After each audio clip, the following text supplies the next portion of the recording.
Thales theorem आपने पढ़ा होगा, ठीक है। और अगर नहीं पढ़ा है तो आपके लिए बहुत ही अच्छा है, और अगर आपने पढ़ा भी है तो एक बार इस वीडियो को देख लें, तो आज के बाद इस वीडियो को देखने के बाद थेल्स थ्योरम आपको हमेशा के लिए आपके दिमाग में बैठ जाएगा, आप कभी नहीं भूलिएगा थेल्स थ्योरम को, ठीक है। इतना मेरा वादा है आपसे। तो आपका टाइम मैं ख़राब नहीं करूँगा, तो चलिए देखते हैं। थेल्स थ्योरम का एक और नाम है आधारभूत आनुपातिकता प्रमेय, ठीक है। आनुपातिकता प्रमेय है, ये अनुपात ज्ञात करने वाला प्रमेय है। कि इसका साधारण प्रतिज्ञा है, थेल्स प्रमेय है क्या? तो थेल्स प्रमेय है कि किसी त्रिभुज में एक भुजा के समानांतर अगर एक रेखा खींची जाए तो अन्य दो भुजाएं एक ही अनुपात में विभाजित हो जाती हैं, ठीक है। ये इसका साधारण प्रतिज्ञा है। यहाँ पर मैं एक चित्र बनाता हूँ और चित्र बना के मैं बताता हूँ कि किसी एक त्रिभुज में, मान लीजिए मैंने ABC एक त्रिभुज लिया, इस त्रिभुज में एक भुजा के समानांतर एक रेखा खींची जाए। मैं किसी भी भुजा के समानांतर एक रेखा खींच सकता हूँ। जैसे अगर मैं BC के समानांतर खींचूं तो समांतर रेखा कैसे खींची जाती है? आमने सामने, जैसे रेल की पटरी होती है, आमने सामने लाइंस होती हैं, उसी तरह समांतर रेखा खींची जाती है। तो BC के समांतर मैं ऐसे खींच सकता हूँ, यहाँ से लाइन खींच सकता हूँ, या AB के समांतर में यहाँ से लाइन खींच सकता हूँ, या AC के समांतर में यहाँ से लाइन खींच सकता हूँ, ठीक है। इस तीनों में से किसी भी भुजा के समानांतर में एक रेखा खींच सकता हूँ। तो चलिए मैं एक रेखा खींच देता हूँ यहाँ पर, और इसका नाम मैंने दे दिया DE। ये दोनों समांतर रेखा है, ठीक है। साधारण प्रतिज्ञा में बता दिया गया है कि किसी त्रिभुज में एक भुजा के समानांतर, मतलब ये जो लाइन हमने खींचा वो समानांतर है।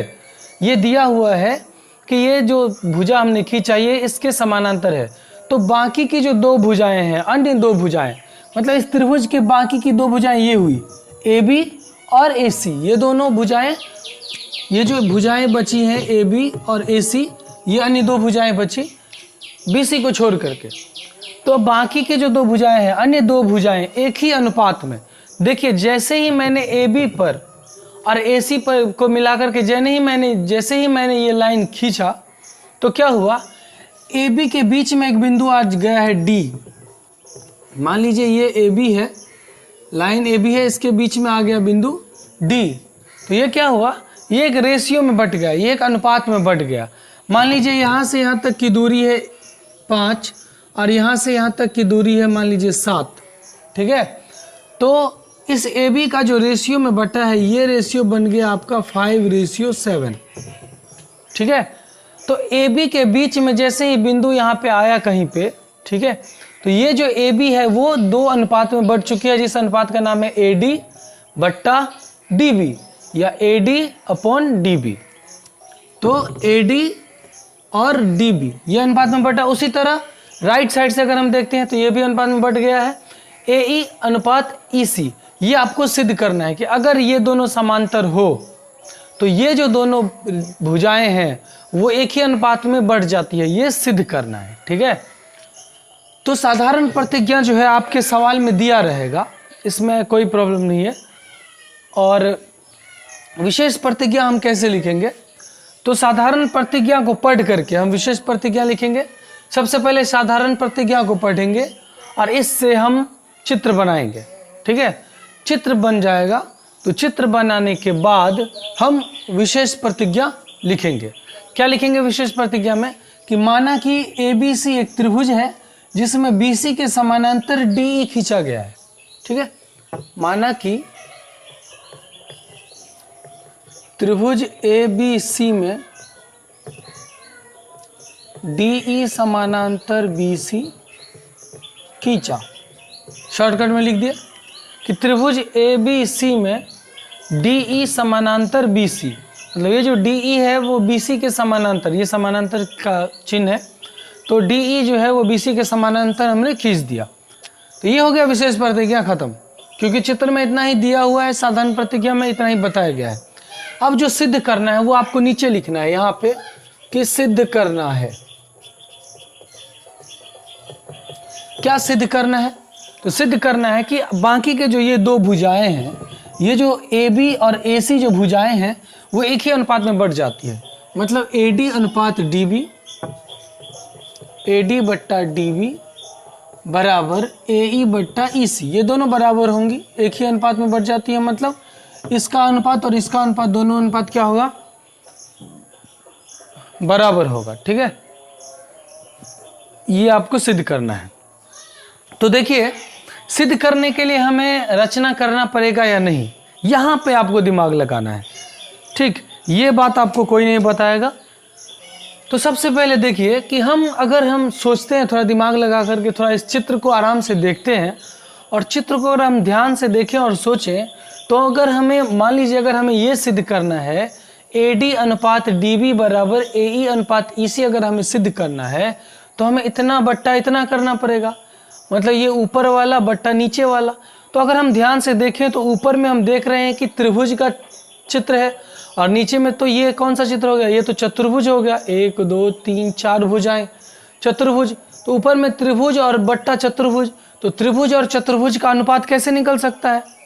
जब भी अनुपात हम निकालते हैं, ध्यान रखें, जब भी अनुपात हम निकालते हैं, क्लास 7th और 8th में है अनुपात निकालना, तो अनुपात जो है वो सजातीय पदों का अनुपात निकलता है।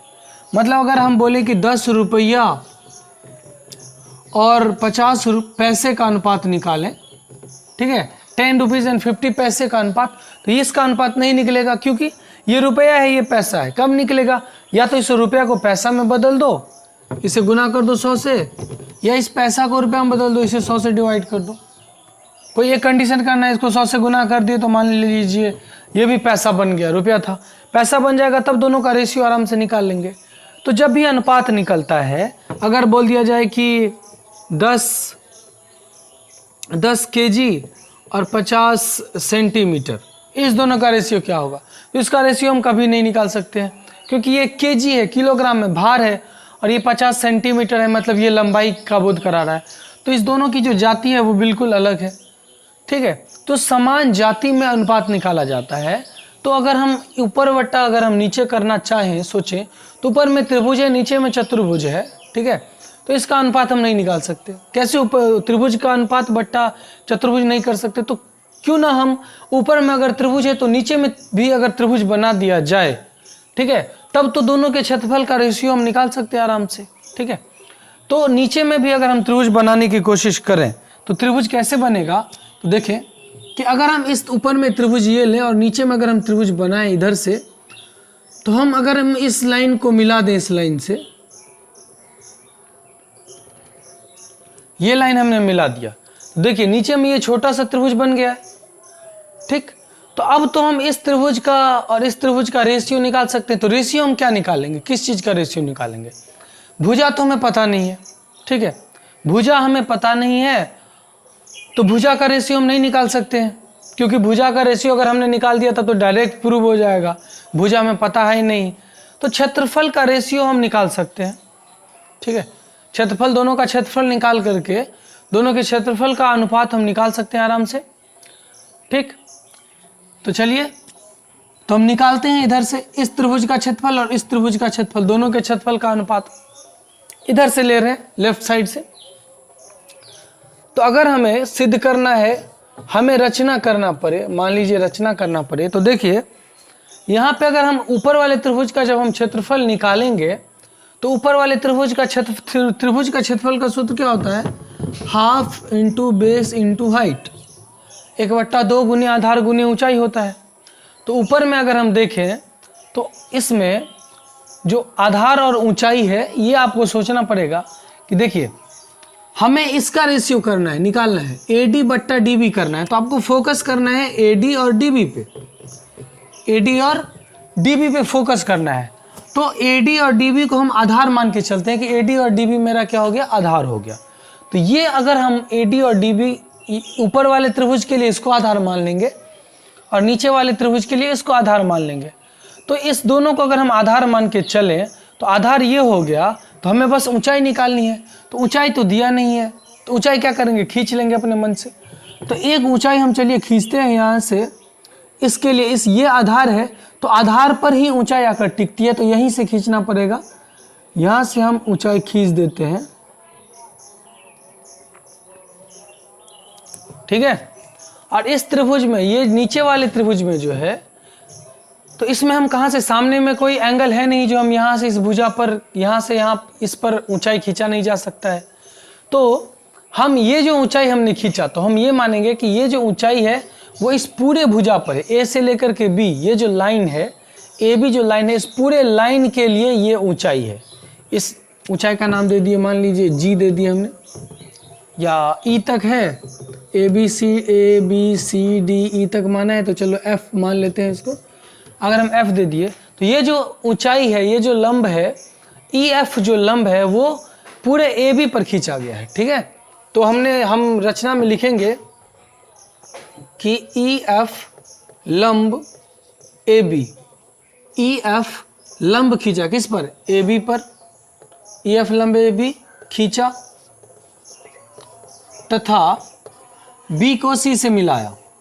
देखिए बी को सी से मिलाया तो यहाँ पे त्रिभुज बना है। बी को डी से भी, अगर हम डी को सी से, अगर हम इसको इससे भी मिला दे, सपोज दैट अगर हम मान लीजिए इसको हम इससे भी मिला दें, तो यह फिर भी यहाँ पर एक त्रिभुज बन जाता है, ठीक। तो आपको जो मन हो आप कर सकते हैं, इसको भी मिलाकर त्रिभुज आप बना सकते हैं, कोई दिक्कत नहीं है, ठीक है। तथा बी को ई से मिलाया, ये हमने रचना किया है, ठीक। पूरा वीडियो देख के जाएं, आपको पूरा समझ में आएगा। बी को ई से मिलाया तो यहाँ पे एक त्रिभुज बन चुका है, इधर एक त्रिभुज बन चुका है, ठीक। तो चलिए अब आते हैं प्रूफ, सबूत देंगे। कोई भी चीज़ हमें अगर सिद्ध करना होता है तो हम क्या करते हैं, हम सबूत देते हैं। जैसे अदालत में किसी का दोष, किसी का गुनाह अगर सिद्ध करना है तो हम क्या करते हैं, हम उसके लिए सबूत देते हैं, ठीक है, जज के सामने। तो इस चीज़ को हमें अगर सिद्ध करना है, ठीक, तो इसके लिए हमें क्या करना पड़ेगा, इसके लिए हमें सबूत देना पड़ेगा। तो सबूत को ही कहा जाता है उपपत्ति हिंदी में। तो यहाँ पर हम क्या करेंगे, उपपत्ति देंगे, प्रूफ देंगे, सबूत देंगे, ठीक है, प्रूफ।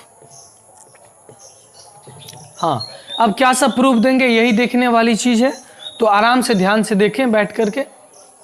तो चलिए निकालते हैं, ऊपर वाले त्रिभुज का क्षेत्रफल निकालते हैं। सबसे पहले ऊपर में जो त्रिभुज है ए डी ई, ठीक है, ऊपर में जो त्रिभुज है जिसका नाम है ए डी ई, इसका क्षेत्रफल निकालते हैं सबसे पहले। तो त्रिभुज ए डी ई का क्षेत्रफल बराबर क्या होता है, 1/2 गुने आधार गुने ऊंचाई। ये होता है त्रिभुज के क्षेत्रफल का सूत्र। क्या हो जाएगा, 1/2 गुने आधार। आधार हमने किसको माना है, इसको माना है, ए डी को माना है, ठीक है।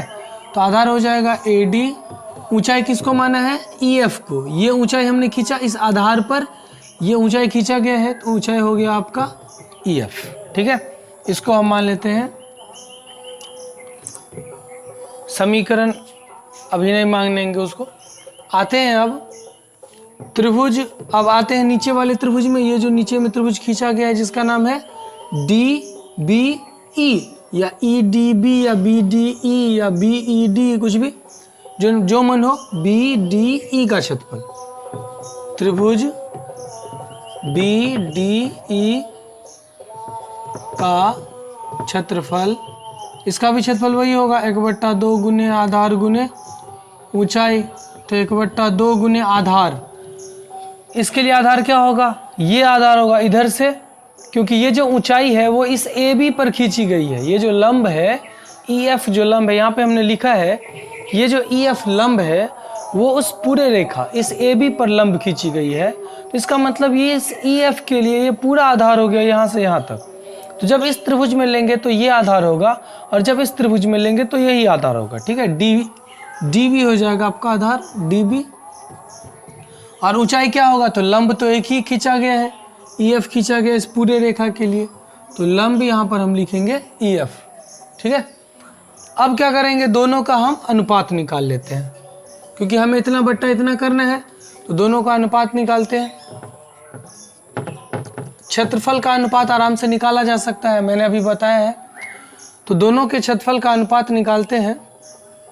अनुपात क्या हो जाएगा, त्रिभुज ए डी ई, त्रिभुज ए डी ई का क्षेत्रफल बट्टा त्रिभुज BDE का क्षेत्रफल बराबर क्या है, ये है क्षेत्रफल, half AD into EF upon half into DB into EF। ऐसे ही अनुपात निकाला जाता है, भाग दे करके बट्टा करेंगे।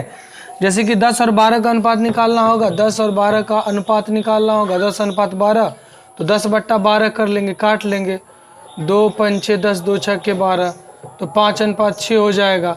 या ऐसे भी काट सकते हैं, यहाँ पर भी काट सकते हैं, 2 5 10, मतलब दोनों सिचुएशन में हम देख रहे हैं कि काटना पड़ रहा है, तो ऐसे ही भाग दे दिए दोनों के क्षेत्रफल में, तो क्या होगा, अनुपात निकल जाएगा। EF cancel, half half cancel, तो ऊपर में क्या बचा, AD बचा, नीचे में क्या बचा, DB बचा। इसको हम इक्वेशन 1 मानेंगे, क्योंकि अभी तक तो एक ही भाग निकला है, ये निकला है, AD बट्टा DB निकला है। अब हम क्या करेंगे, अब हमें ये निकालना है, AE बट्टा EC निकालना है। तो AE और EC हम देखेंगे उधर से, देखिए AE और EC राइट साइड से है, तो जो जो काम आपने लेफ्ट साइड में किया है, अगर आप लेफ्ट साइड का समझ चुके हैं तो पक्का आप राइट साइड का समझ गए होंगे आराम से, कोई दिक्कत नहीं है, इसलिए मैंने लेफ्ट साइड में इतना टाइम दिया समझाने में। तो राइट साइड में देखिए AE और EC आप आराम से इजीली प्रूव कर सकते हैं, ठीक है। तो राइट साइड में देखिए, ये जैसे हमने लेफ्ट साइड के लिए यहाँ से लंब खींचा है, तो राइट साइड के लिए हम यहाँ से लंब खींचेंगे, ठीक है। रेड कलर वाला मार्कर ले लेते हैं। राइट साइड के लिए हम क्या करेंगे, यहाँ से क्या करेंगे, लंब खींचेंगे, ठीक है। इसमें हमने इधर से इसको मिलाया है, तो इस तरफ के लिए हम क्या करेंगे, यहाँ से इसको मिलाएंगे, ठीक है। तो ये हम बढ़ाए हैं, तो रचना में क्या करेंगे, हम बढ़ाएंगे। यहाँ पे रचना हम क्या किए हैं, DG लंब खींचे हैं, किस पर, पूरे लाइन पर, AC पर, DG लंब AC पर खींचा, तथा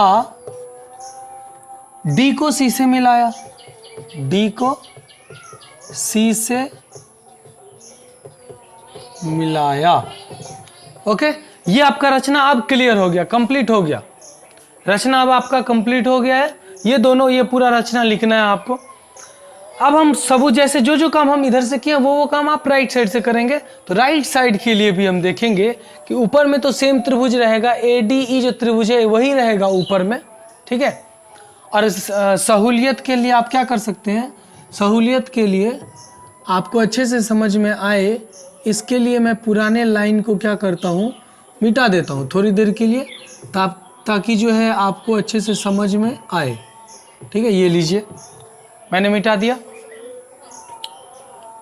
इस F को भी मिटा देता हूँ, अब समझ में आएगा। देखिए, ऊपर वाले त्रिभुज का क्षेत्रफल और नीचे वाले इस त्रिभुज के क्षेत्रफल का रेशियो में निकालना है, तो त्रिभुज ADE का क्षेत्रफल, अब पुनः त्रिभुज ADE का क्षेत्रफल बराबर हाफ आधार, इसके लिए आधार ये होगा, ठीक है, ऊंचाई ये होगी, आधार हो गया आपका AE, राइट साइड से लेंगे आप, क्योंकि हमें ये प्रूव करना है, तो ये AE, और ऊंचाई हम किसको बोलेंगे, AG को। AG लंब खींचा गया है, क्योंकि ये आधार है, तो आधार पर जो आकर टिकता है उसे ही लंब कहा जाता है, तो AG हो गया आपका। तथा त्रिभुज, इस नीचे वाले त्रिभुज का नाम दे सकते हैं DEC या CED दे सकते हैं। त्रिभुज DEC का क्षेत्रफल बराबर 1/2 गुने आधार, ये हो गया आपका आधार, EC हो गया आपका आधार, और ऊंचाई क्या होगा, इस आधार पर, तो इस पूरे आधार के लिए ऊंचाई खींचा गया है ये, तो इस EC के लिए भी ऊंचाई वही होगा, DG ही होगा, DG, यहाँ पे मैंने AG लिख दिया, यहाँ पर DG कर देते हैं, DG, क्लियर है। अब हम क्या करेंगे, अनुपात निकालेंगे, ऊपर का क्षेत्रफल बट्टा नीचे का क्षेत्रफल, जैसे हमने यहाँ पे किया है। तो यहाँ पे जगह नहीं है, तो चलिए इसको थोड़ा साफ कर देते हैं, ऊपर से मिटा देते हैं। ये हम यहाँ तक, चलिए ये ऊपर का ये मिटा देते हैं, ठीक है।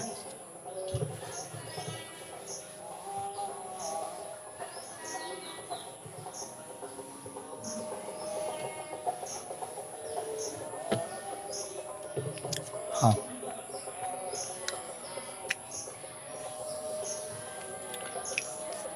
तो हमने ऊपर मिटा दिया, तो यहां से करते हैं अनुपात निकालते हैं।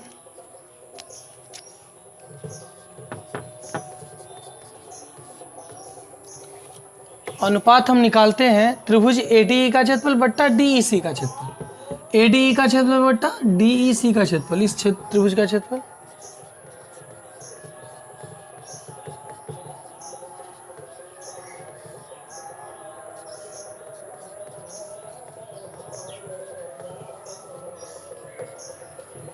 ये है क्षेत्रफल दिया हुआ है, यहाँ पे निकाल चुके हैं।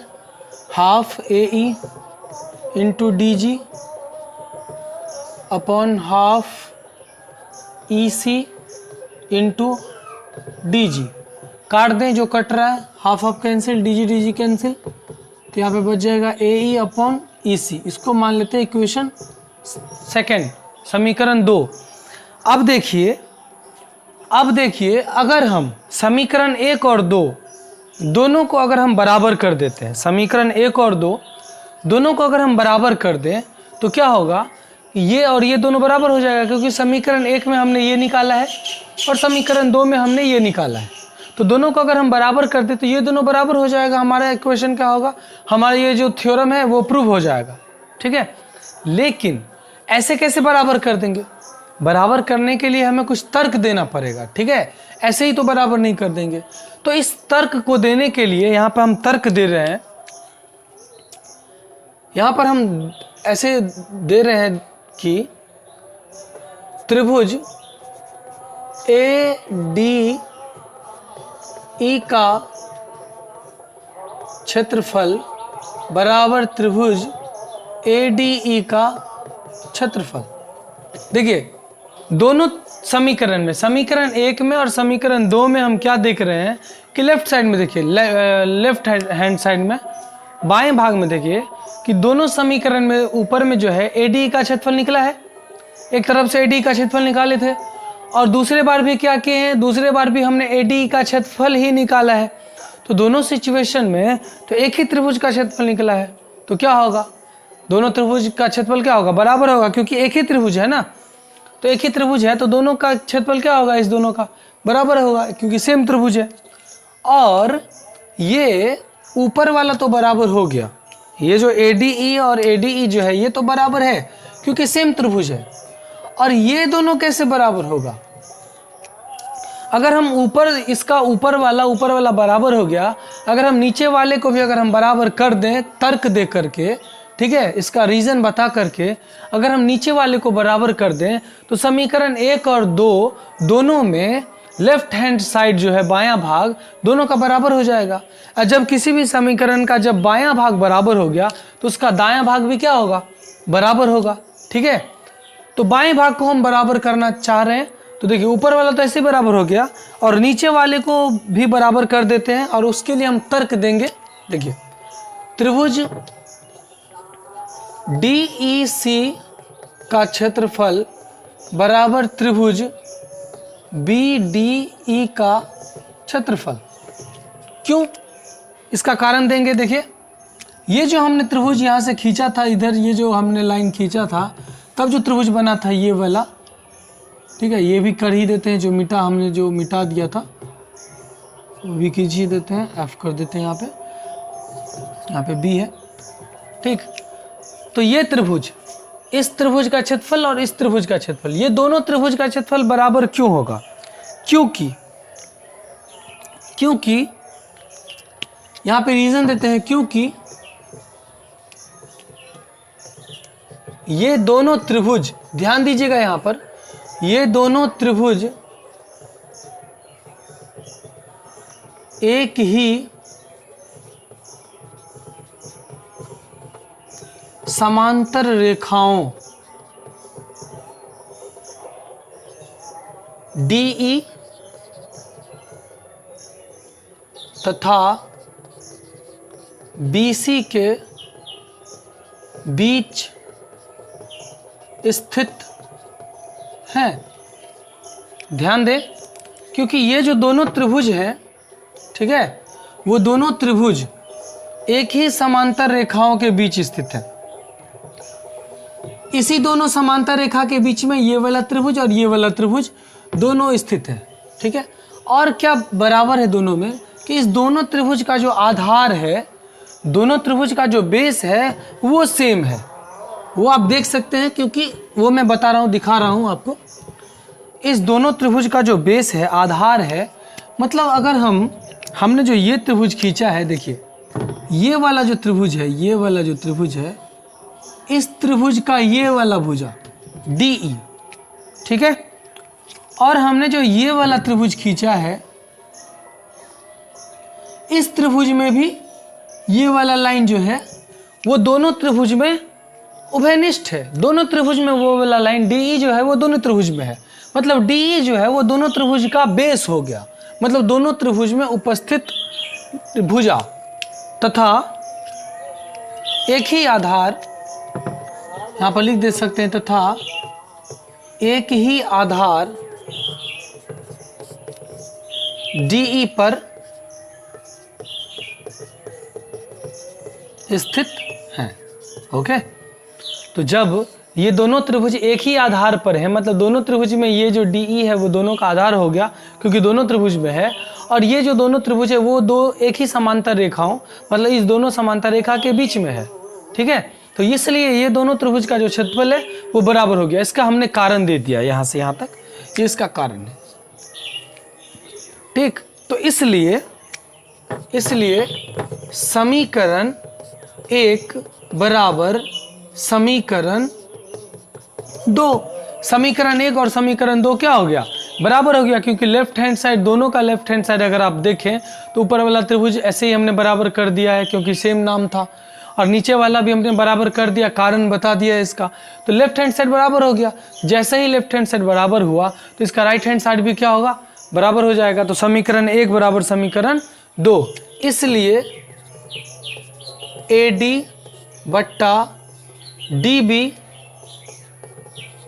समीकरण 1 में AD बट्टा DB बराबर समीकरण 2 का राइट हैंड साइड है AE बट्टा EC। ये हो गया आपका प्रूव्ड, ठीक है।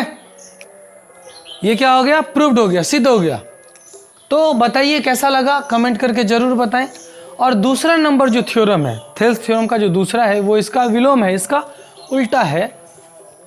तो उसमें भी हम सेम काम करेंगे। देखिए, तो चलिए जब हम थ्योरम दूसरा पढ़ाएंगे तो उसके बारे में डिस्कस करेंगे अच्छे से। ये थ्योरम आपको कैसा लगा, आपकी समझ में आया? क्या आप दोबारा भूलेंगे इसको? प्लीज़ कमेंट करके बताएं। और अच्छा लगा तो चैनल को सब्सक्राइब करके जाएं। बाय।